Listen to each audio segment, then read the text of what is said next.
ឆ្នាំ2026ហើយការគ្រប់គ្រងលុយកាក់ឲ្យបានល្អគឺពិតជាសំខាន់ហើយបើអ្នកមិនទាន់មានកងធនាគារ ABA ប្រើនឹងគេទេវីដេអូនេះគឺសម្រាប់អ្នកបើគណនីរហ័ស ABA លើ ABA Mobile ការគ្រប់គ្រងលុយកាក់អ្នកនឹងកាន់តែងាយស្រួលឆ្លាតវៃមានសុវត្ថិភាពអាយុ15ឆ្នាំឡើងអាចបើកប្រាក់បានភ្លាមៗពីគ្រប់ទីកន្លែងមិនថានៅខ្មែរឬនៅប្រទេសណាជុំវិញពិភពលោកឲ្យតែមានអត្តសញ្ញាណប័ណ្ណឬលិខិតឆ្លងដែនខ្មែរចំណែក10ឆ្នាំឡើងប៉ាម៉ាអាចបើកគណនី ABA ជូនញាពី ABA Mobile របស់ពួកគាត់ផ្ទាល់បានពេលបើករួចបងប្អូនអាចមាន ABA Mobile បើកប្រើលើទូរស័ព្ទផ្ទាល់ខ្លួនបានហើយបើគណនីរហ័ស ABA ហើយប្រើបានភ្លាមមានមុខងារជួយគ្រប់គ្រងសន្សំលុយកាក់អាចដូរប្រើម៉ូដអេក្រង់ស្នាដៃវិចិត្រករប៉ិតខ្ជូតស្អាតទៅតាមរដូវកាលទៀតផងដើម្បីបើកគណនីរហ័ស ABA ដំបូងត្រូវ download ABA Mobile download រួចចុចបើក ABA Mobile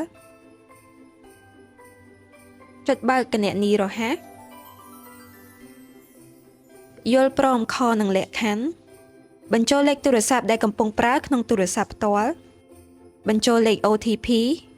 ថតអត្តសញ្ញាណប័ណ្ណឬលិខិតឆ្លងដែនខ្មែរថតមុខដើម្បីបញ្ជាក់សោមុខជាការស្រេច